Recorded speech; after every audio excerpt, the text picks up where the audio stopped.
디모데전서 1장 말씀입니다. 18절에서부터 20절 말씀이고요. 설교 제목은 믿음과 함께 가지고 있어야 할 선한 양심입니다. 아들 디모데야, 내가 내게 이 교훈으로서 명하노니 전에 너를 지도한 애언을 따라 그것으로 선한 싸움을 싸우며 믿음과 착한 양심을 가지라. 어떤 이들은 이 양심을 버렸고 그 믿음에 관하여는 파선하였느니라.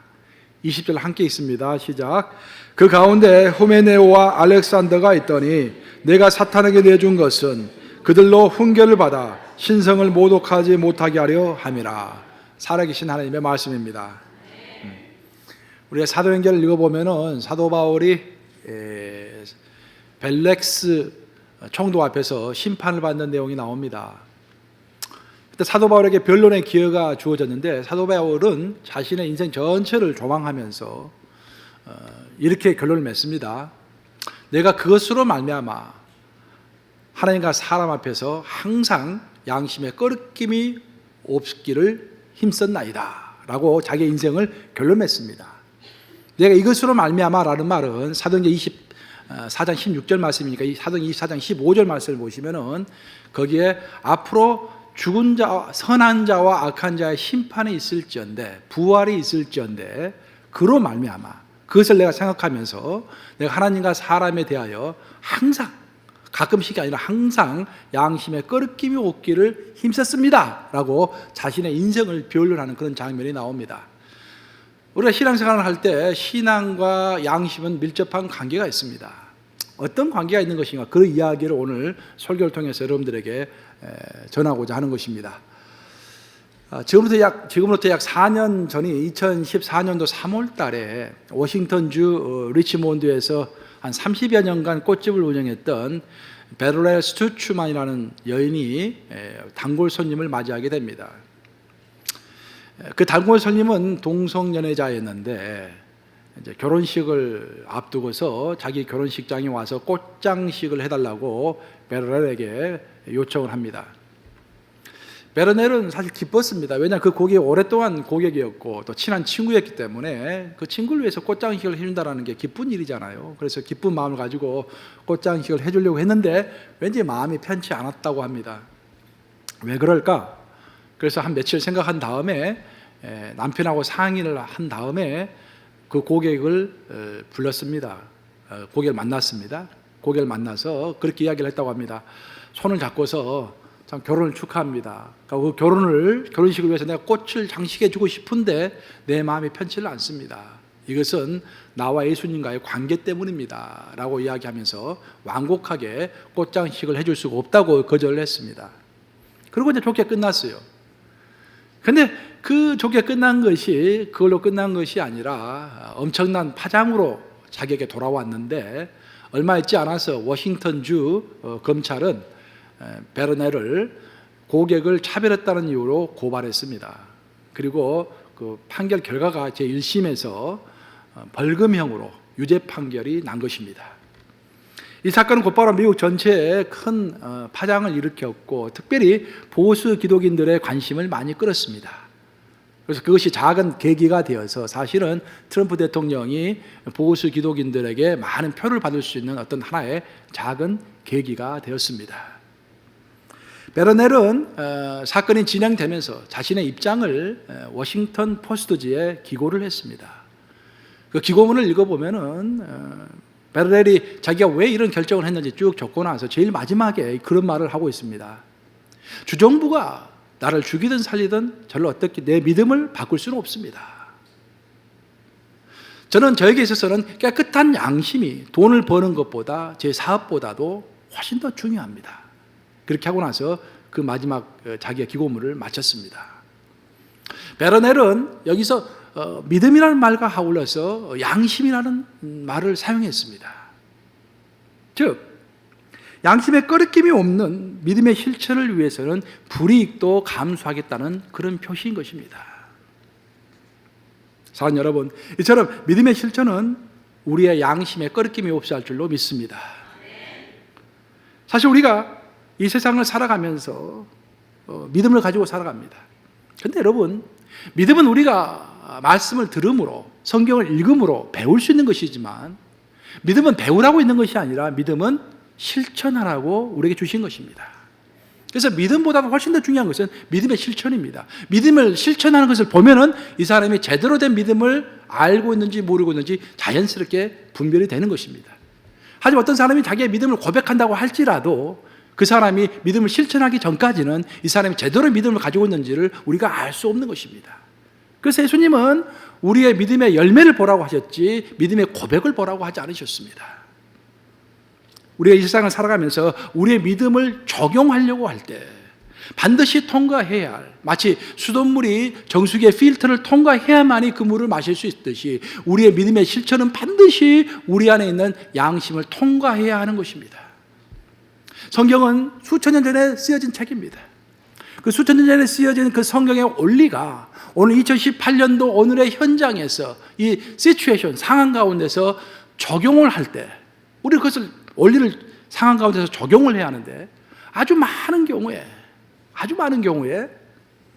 우리에게 유리한 방식대로 우리는 성경을 해석하고 우리에게 유리한 방식대로, 우리에게 편리한 방식대로 성경을 적용하려고 합니다. 이것이 큰 문제입니다. 그래서 성경의 내용을 나의 주장을 합리화하는 도구로 사용할 수가 있는 것입니다. 바로 그래서 우리의 믿음의 적용은 항상 우리의 양심이라는 필터를 통과해야만 할 것입니다. 오늘 본문은 사도 바울이 자신의 수제자인 디모데에게 신앙을 교훈하는 내용입니다.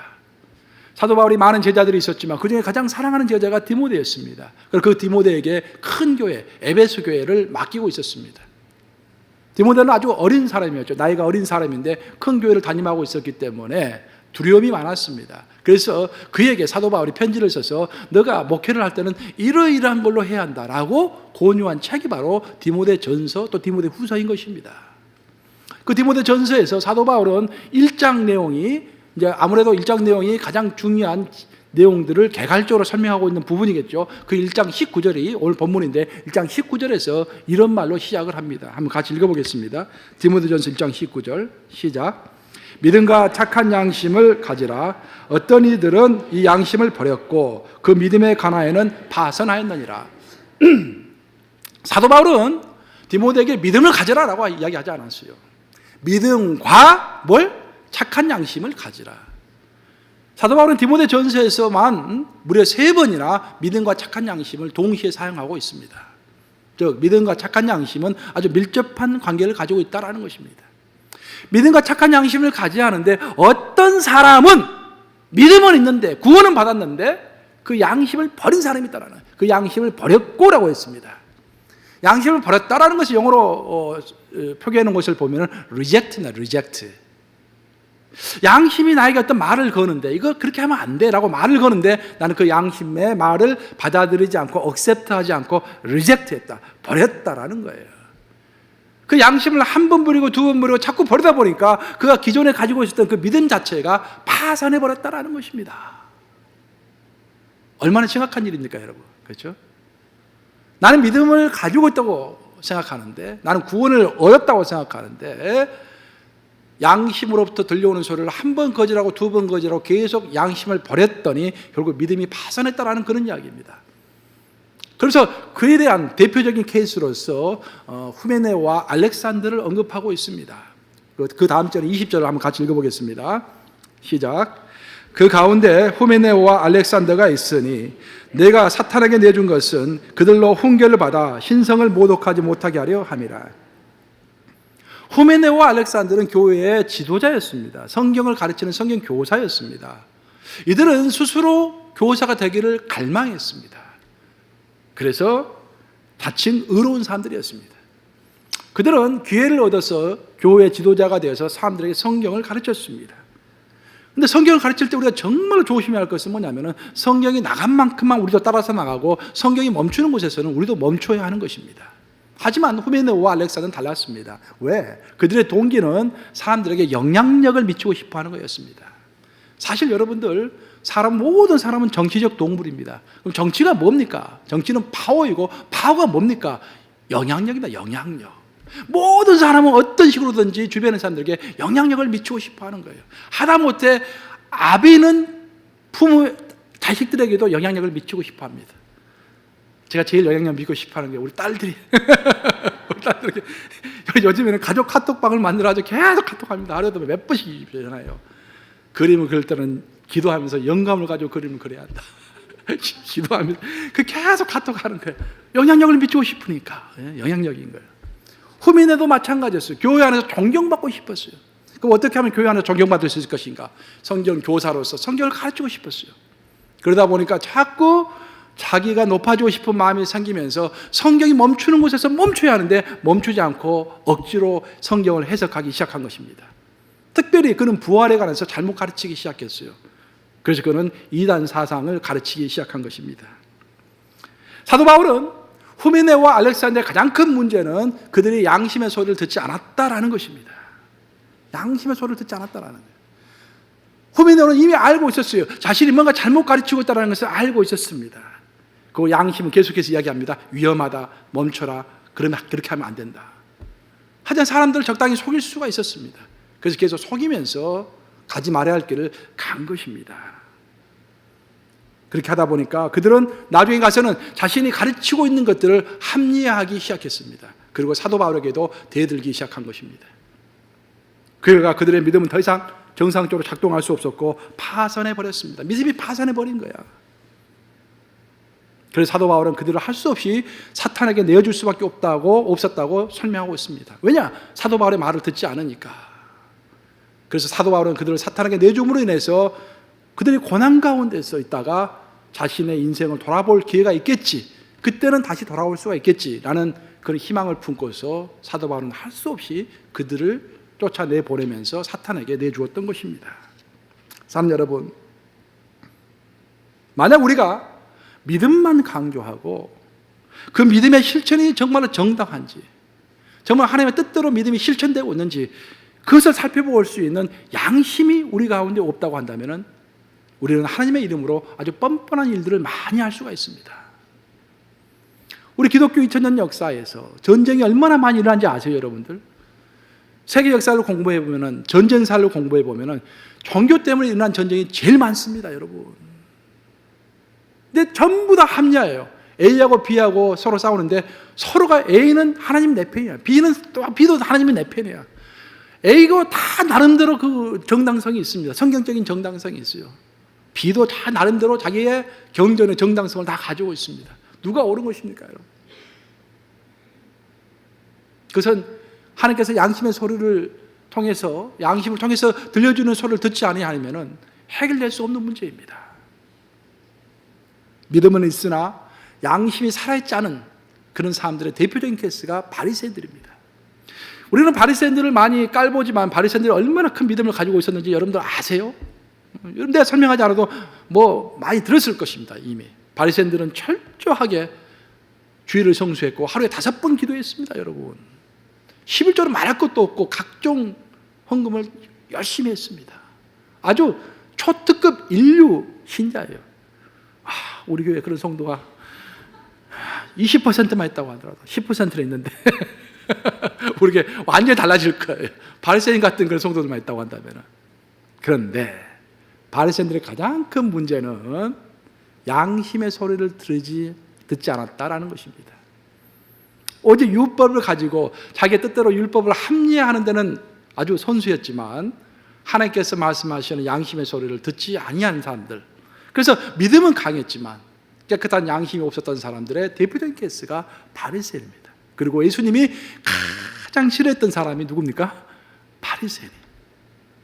믿음이 없는 사람을 예수님이 미워하지 않았습니다. 믿음이 있으되 양심이 무뎌진 사람을 예수님이 가장 싫어하신 거예요. 경각심을 가져야 합니다, 여러분. 우리가 아예 예수를 몰랐다고 한다면 괜찮아요. 예수님이 우리를 그런 사람들 미워하지 않습니다. 하지만 예수님께서 정말 독사의 자식이라고 불렀던 그들은 하나님을 알고 있었지만 깨끗한 양심을 버려버린, 양심이 무뎌진 사람이었어요. 제가 잘 아는 어떤 사람은요, 수산업을 하는 사람입니다. 믿음이 좋은 사람이에요. 그 사람 기도만 하면은 기도가 응답이 됩니다. 그래서 많은 큰 부자가 되었어요. 그래서 사람들 앞에서 간증도 많이 하고 전도도 많이 하고 그런 사람이에요. 근데 이분이 어느 날 한 번은 아주 중요한 사업상으로 중요한 계약을 이제 하게 되었습니다. 그 계약이 꼭 성사가 돼야 이제 비즈니스가 잘 될 것인데 이제 그런 생각을 하고 계약 당사자를 만나러 갔어요. 근데 그 계약 당사자가 딱 눈을 쳐다보더니 물어봅니다. 혹시 당신 예수 믿습니까? 근데 자기가 이제 사전 조사를 했어요. 이분이 사전 조사를 해보니까 계약 파트너가 예수 믿는 사람을 아주 싫어한다라는 이야기를 이제 들었습니다. 그래서 예수 믿냐고 물어보는데 마음에 갈등이 생기잖아요. 안다고 하면 계약이 안 될 것 같고, 모른다고 하자니 양심에 꺼리낌을 받고. 그래서 이게 어떻게 하나 이게 고민하는 사이에 자기도 모르게 엉결결에 나 예수 모릅니다 라고 이야기하고 그냥 계약을 체결했어요. 집으로 돌아왔는데 너무 후회가 되는 것입니다. 가슴을 치면서 통탄해요. 울었어요. 이게 새벽에 막 울었어요. 그러고 나서 교회가 가기 싫어지는 거예요. 갑자기. 그래서 한 번 주일을 빠졌어요. 2번 빠졌어요. 3번 빠졌어요. 4번째 가야 하는데 안 가니까 그냥 계속 교회를 안 가게 되는 거예요. 그때 놀랍게도 부활하신 예수님이 그 사람을 찾아왔다고 합니다. 놀랍잖아요, 여러분들. 부활하신 예수님 직접 만나본 적 있으세요, 여러분들? 근데 그분한테 부활하신 예수님 찾아왔대요. 그리고 내가 너를 사랑한다, 아들아. 내가 너를 용서한다. 교회에서 열심히 일해라 하면서 이렇게 따뜻거려 주시더래요. 그래서 너무 큰 감동을 받아가지고 교회 다시 나와가지고 사람들 앞에서 이렇게 간증을 합니다. 내가 하나님을 만났다고, 예수님을 만났다고. 그러면서 그 사람이 이렇게 이야기했다고 그래요. 착한 양심을 가져야 합니다. 착한 양심을 가지는 것이 우리의 신앙을 유지하는 것입니다. 그리고 착한 양심을 가져야만이 우리가 세상을 이길 수 있습니다 라고 간증했대요. 그 사람의 이름이 알파벳으로 P자로 시작하는데 혹시 아시겠어요, 여러분들? 피러 베드로입니다. 베드로 아시죠? 고기 잡는 수산업을 하시는 그 예수를 부인했던 베드로. 여러분들이 보통 베드로 이야기하면 별로 안 들으니까 이렇게 한번 각색을 한번 해본 거예요. 지난주는 욥을 한번 제가 각색했잖아요. 다음 주에 누구를 한번 각색할까? 좀 베드로가 예수님을 만났다면 별로 실감이 안 되죠. 근데 이제 모르는 상태에서 예수님이 부활하신 예수님이 찾아왔다니까 실감이 확 되잖아요. 여러분들 그렇잖아요. 제 목적은 여러분들 실감 있게 하나님을 만나는 것이니까 이렇게 하는 거예요. 베드로가 했던 말이 베드로전서 3장 16절이죠. 한번 같이 읽어보겠습니다. 베드로전서 3장 16절 시작. 선한 양심을 가지라. 이는 그리스도 안에 있는 너희의 선행을 욕하는 자들로 그 비방하는 일에 부끄러움을 당하게 하려 함이라. 성경은 크게 양심에 대해서 3가지 양심을 이야기합니다. 성경은 첫 번째 양심은 어떤 양심이냐? 더러워진 양심에 대해서 이야기합니다. 우리 디도서 1장 15절인데 한번 같이 읽어보겠습니다. 디도서 1장 15절 시작. 깨끗한 자들에게는 모든 것이 깨끗하나 더럽고 믿지 아니하는 자들에게는 아무것도 깨끗한 것이 없고 오직 그들의 마음과 양심이 더러운지라. 즉 양심이 더러워진 양심을 가진 자, 이것은 예수의 보혈로 씻겨지지 않는 양심입니다. 원래 인간이 하나님께서 아담과 하와를 창조하셨을 때는 다 선한 사람이었어요. 하지만 죄를 범하고 난 다음에 우리의 양심이 더러워졌습니다. 죄가 들어온 다음에 우리의 양심이 더러워졌어요. 그 죄는 더러워진 양심은 그리스도의 보혈로 씻김을 받아야 하는데 예수의 보혈을 억셉트하지 않은 사람들은, 받아들이지 않은 사람은 그 양심이 아직도 더러워진 상태에 있는 거예요. 그것이 성경이 세상의 사람을 보는 관점입니다. 성경이 첫 번째로 이야기하는 것은 예수의 보혈로 씻겨짐이 없는 양심은 더러워진 양심이라는 거예요. 그러니까 두 번째 성경에서 말하는 양심은 오늘 본문에 나오는 착한 양심입니다. 즉 예수의 보혈로 씻김을 받은 그런 양심입니다. 여러분들이 갖고 있는 그런 양심이에요. 그런데 세 번째 하나 더 양심을 언급하는데 이게 진짜 중요해요. 이것은 화인 맞은 양심입니다. 우리 함께 디모데전서 4장 1절과 2절을 읽어보겠습니다. 시작. 그러나 성령이 밝히 말씀하시기를 후일에 어떤 사람들이 믿음에서 떠나 미혹하는 영과 귀신의 가르침을 따르리라 하셨으니 자기 양심이 화해를 맞아서 외식함으로 거짓말하는 자들이라 라고 얘기했습니다. 그래서 중요한 것은 믿음에서 떠나라고 이야기했습니다. 한때 믿음을 가졌어요. 믿음 있는 사람이에요. 근데 믿음을 가진 사람이 믿음을 떠날 수 있다는 거예요. 경각심을 가져야 합니다. 믿음을 떠날 수 있다는 거예요. 믿음이 떠나면서 그의 양심이 화인을 맞게 된다는 것입니다. 양심이 화인을 맞았다는 뜻은 뭐냐면 양심이 무뎌졌다는 거예요. 그래서 잘못을 해도 양심의 꺼리낌이 없어진 상태를 양심의 화인을 맞았다라고 설명하는 것입니다. 인디언들이 양심을 이렇게 설명할 때는요, 모서리가 3개 달린 바람개비로 이렇게 이제 양심을 설명합니다. 바람개비가 있는데 모서리가 3개 있어요. 그 모서리는 뾰족하죠. 그래서 우리가 죄를 지으면은, 잘못을 하면은 내 마음속에서 그 양심의 바람개비가 막 도는 거야. 그러면은 모서리가 날카로우니까 마음이 막 아프겠죠. 막 닿아가지고.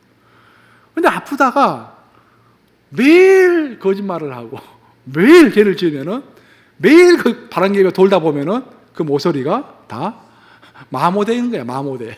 그래가지고 돌아도 이제는 아프지가 않아요, 이제. 그래서 쉽게 죄를 더 범하게 된다라는 그런 이야기를 합니다. 그것이 바로 무디어진 양심, 화인 맞은 양심인 것입니다. 오늘날 우리는 세계화된 자본주의 사회에서 살고 있습니다. 여러분들 신앙생활 할 때는 미시적으로 아주 여러분들의 그 일상의 삶 가운데서 벌어지는 조그만 일들을 가지고 기도하고 그런 것도 필요하지만 사실 하나님은 온 땅을 우리에게 정복하라고 하셨기 때문에 온 세계를 한번 바라보는 것도 필요해요, 여러분들. 우리가 크게 바라보았을 때 우리는 지금 아주 세계화된 자본주의 사회에서 살고 있습니다. 자본주의가 뭡니까, 여러분? 자본주의는요, 최대 생산, 최고의 효율입니다. 그것이 자본주의인 거예요. 자본주의를 한마디로 이야기하면은 개인의 이기심과 이윤 추구의 정당화입니다. 개인의 이기심을 정당화시키고 개인의 이윤 추구를 정당화하는 것입니다. 우리가 지금 그런 시대에 살고 있습니다. 우리 중 그 누구 하나도 자본주의 체제에서 자유로운 사람이 단 한 명도 없습니다. 저를 포함해서. 그런 자본주의 사회에서 살고 있어요. 그 자본주의가 과연 성경적일까? 자본주의는 개인의 이기심과 개인의 이윤 추구를 정당화한다고 했습니다. 그래서 중요한 이야기는 정당화입니다. 우리가 경제학 개론을 공부해 보면 제일 처음에 나온 것이 인간은 모두 다 이기심을 가지고 있다. 그걸 당연하게 억셉트하는 거예요. 받아들이는 것입니다. 하지만 중요한 것은 우리가 인류의 역사를 돌아보았을 때 오늘날의 자본주의 사회처럼 이렇게 개인의 탐욕과 개인의 이기심을 당연하게 받아들였던 적이 없습니다. 또 우리의 개인의 이윤 추구를 이렇게 정당화했던 때가 없습니다. 인류 역사를 살펴보면 그 어떤 종교도요, 개인의 탐욕과 개인의 이기심을 다 지탄의 대상으로 표현하고 있습니다. 그 인류 역사를 살펴보면 그 누구도 돈을 셀 때는요, 전부 다 어둠 속에서 은밀히 돈을 세웠습니다. 오늘처럼 이렇게 자랑스럽게 돈을 세운 적이 없어요, 여러분들. 이게. 우리가 그런 시대에 지금 살고 있습니다. 하지만 오늘날의 자본주의는요, 탐욕과 이기심을 인정할 뿐만 아니라 아예 찬양합니다, 찬양이에요. 그래서. 물론 인간의 본성이 탐욕적이라는 것은 사실이지만 그래서 사회가 정당화한다는 것에 대해서는 우리가 심각하게 고려해 봐야 합니다. 인간의 본성이 설사 탐욕적이라고 할지라도 사회는 마땅히 그것을 조종해야 하는 것입니다. 그럼 그것을 누가 조종할 것인가?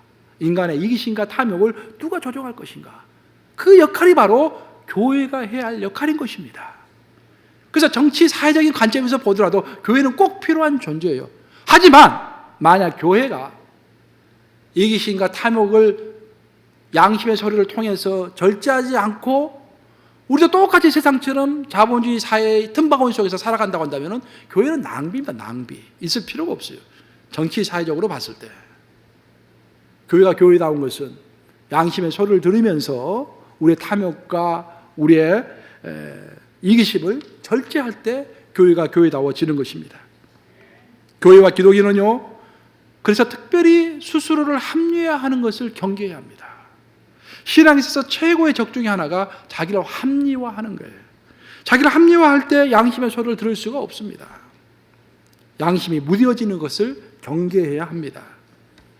그런 의미에서 갈라디아서 6장 7절 말씀은 우리에게 큰 울림을 줍니다. 갈라디아서 6장 7절 한번 같이 읽어보겠습니다. 시작. 스스로 속이지 말라. 하나님은 업신여김을 받지 아니하시나니 사람이 무엇으로 심든지 그대로 거두리라. 하나님은 업신여김을 받지 아니하신다라고 표현했죠. 이 말은 무슨 말이냐면 하나님은 속지 않으시다라는 거예요. 우리는 양심의 소리가 들려오면도 불구하고 그것을 애써 버림으로, 리젝트함으로, 외면함으로 내 스스로를 합리화시키면서 사람들 앞에서 인정을 받을 수가 있습니다. 나는 이러한 동기로, 이러한 목적으로 열심을 내고 있습니다. 하지만 하나님은 속지 않으시다라는 거예요. 우리가 우리의 욕심과 동기를 아무리 합리화해도 하나님은 업신여김을 당하지 않으시고 우리의 모든 것을 다 보시고 속지 않으시는 하나님이라는 것입니다. 그래서 신앙생활에 있어서 우리의 믿음이 중요한 만큼 선한 양심은 아주 중요한 것입니다. 여러분 프랑스 파리에 가면은 앵발리드 성당이 있죠. 그 앵발리드 성당 한가운데 나폴레옹 관이 있습니다. 대리석으로 만든 큰 관이 있습니다. 나폴레옹은 1821년에 죽었죠. 1821년에 센트 헬레나 섬에서 죽었죠. 몇 번, 3번이나 탈출 시도했지만 끝내 성공하지 못하고 죽었습니다. 죽고 그 유해가 프랑스 본토로 돌아오지를 못했어요. 그러다 20년이 흐른 후에 정권이 바뀌면서 이제 나폴레옹의 유해가 한 줌의 죄가 되어서 이제 프랑스 파리로 돌아온 것입니다. 그리고 그 죄를 이제 그 대리석 관 안에다가 안치해 놓았어요. 그 무덤을 대리석을 볼 수가 있는데 그 대리석으로 갈 입구가 이렇게 큰 이제 입구가 있는데 그 입구 위에다가 나폴레옹의 마지막 유언을 거기다 적어놨습니다. 그게 뭔지 아세요, 여러분들? 나폴레옹의 마지막 유언은 내 시체가 세느 강변, 그토록 내가 사랑했던 프랑스 국민 한가운데서 안식을 취하기를 원하노라. 그게 유언이었어요. 그래서 그 유언을 따라서 정말 세느 강변, 정말 그 프랑스 국민 한가운데 그가 묻힌 것입니다. 그런데 이 묘비 문이 얼마나 비판의 대상이 되고 있는지 아세요, 여러분들?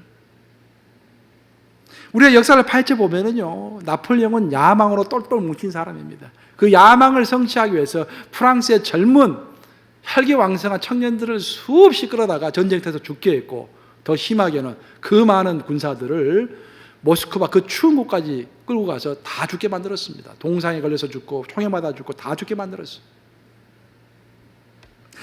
그런데도 그는 프랑스 국민들을 그토록 사랑했기 때문에 그들을 그토록 괴롭게 했다고 자신을 합리화하는 것입니다. 이것이 합리화의 대표적인 케이스입니다. 만약 히틀러가 부활한다고 생각해 보세요. 히틀러가 뭐라고 할 것 같아요? 내가 그토록 사랑했던 내 게르만 민족, 그 게르만 민족을 위하여 그 많은 유태인들과 집시들을 죽였노라라고 자신을 합리화할 것입니다.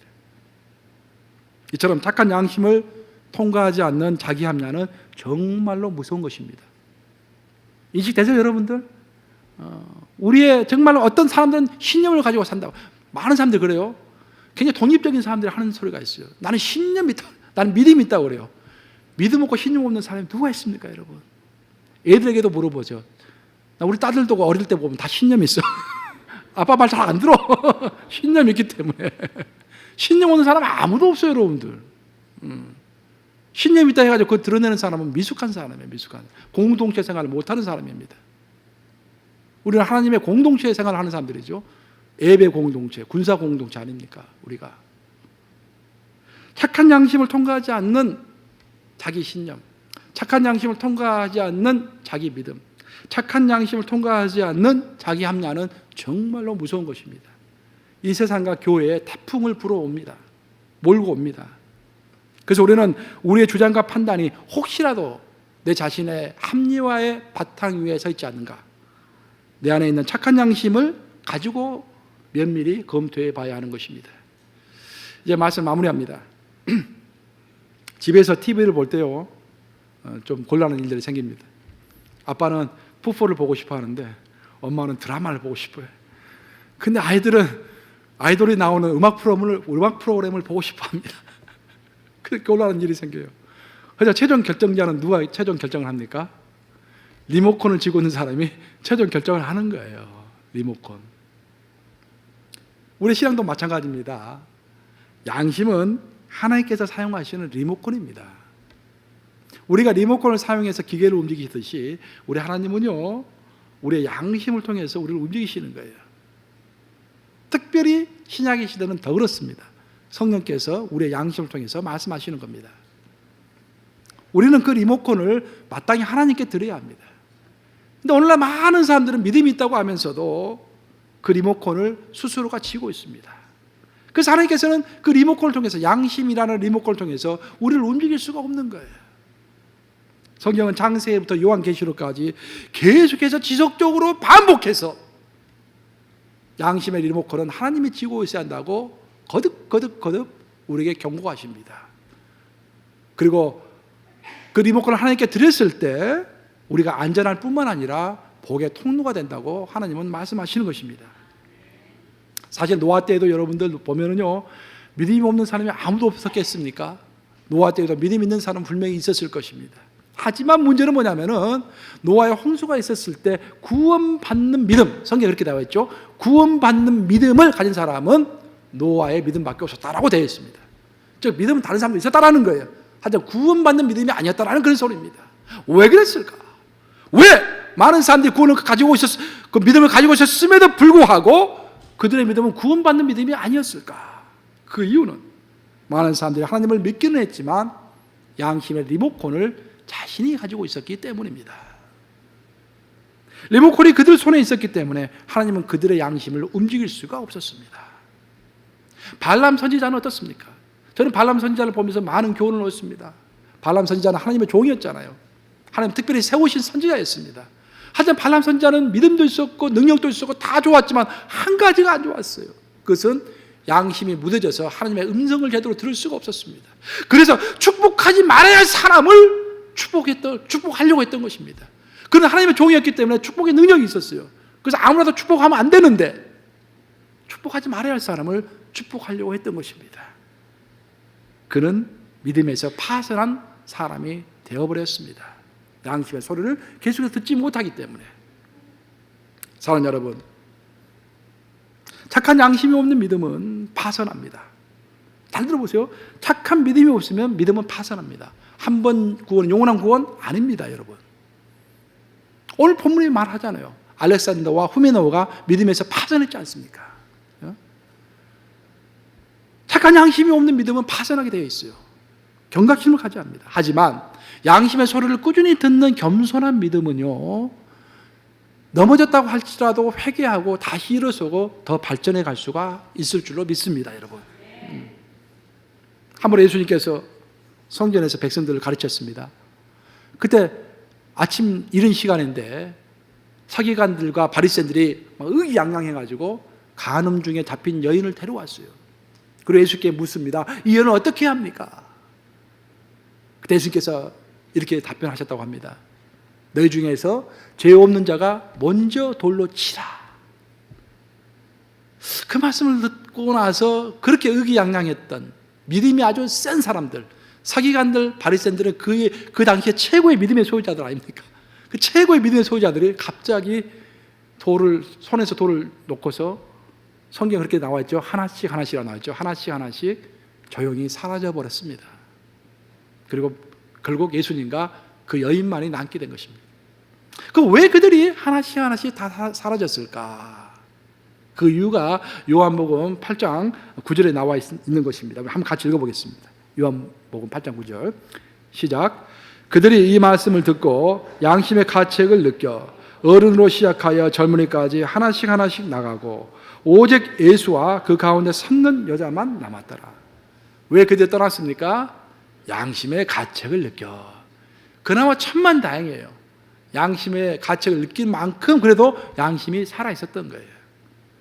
이로써 우리가 알 수 있는 것은 뭐냐면은 우리가 있는 양심, 이미 가지고 있는 선한 양심을 지켜가는 것이 너무도 중요하다라는 거예요. 우리가 선한 양심이 있는데 그 선한 양심을 통해서 하나님께서, 성령께서 내게 말씀하시는데 한 번 거절하고 두 번 거절하고 세 번, 네 번 이렇게 가다 보면은 양심이 무뎌져서 이제 양심의 가책을 느낄 수 없게 됩니다. 그나마 그 당시에 예수님을 만났던 서기관들과 바리새인들, 이 사람들은 그래도 양심의 가책이 조금이라도 남아있었던 것 같아요. 그래서 그들은 결국 그 자리를 뜨게 되는 것입니다. 이로써 우리가 알 수 있는 것은 하나님을 따르는 정말로 강력한 믿음, 저 살을 움직일 만한 강력한 그 믿음을 가진 사람은 반드시 그거와 동시에 정말 디테일한, 정말 세밀한, 아주 구체적인, 아주 에이리한 그런 선한 양심을 동시에 가지고 있어야 할 줄로 믿습니다. 믿음은 세상을 움직일 만한 믿음인데 선한 양심이 없으면 그 사람이 문제를 일으키는 거예요. 그 사람이 교회를 뒤흔들고 가정은 뒤흔들고 나쁜 일을 하고 사회를 뒤흔들면서 예수님의 이름을 욕되게 하는 것입니다. 자, 말씀을 마무리합니다. 오늘 제가 가장 여러분들에게 강조해서 드리고 싶은 이야기는 믿음은 자기 합리화를 조심하지 않으면 너무도 위험한 칼이 될 수 있다는 것입니다. 혹시 여러분들도 믿음 생활 하시면서 나를 합리화시키고 있는지를 잘 생각해 보세요. 어떤 큰 일을 하려고 할 때, 아리송송할 때 내가 양심을 통해서 들려오는 하나님의 소리를 듣고 있는가, 아니면 말씀을 가지고 나를 합리화하려고 하는가, 잘 생각해 보시기 바랍니다. 그리고 이런 자기 합리화를 방지하기 위해서 우리의 믿음은 수돗물이 마치 정수기의 필터를 통과하는 것처럼 우리의 믿음은 반드시 선한 양심을 통과해야 한다는 것입니다. 그리고 세 번째, 그 선한 양심을 지키기 위하여 우리는 끊임없이 그 선한 양심이 무뎌지지 않도록 노력해야 한다는 것입니다. 이 말씀 명심하심으로 항상 믿음뿐만 아니라 선한 양심을 가짐으로 정말로 예수님께서 말씀하신 대로 이 사회의 빛과 소금이 되시는 여러분들 되시기를 우리 주님의 이름으로 축복합니다. 기도하시겠습니다.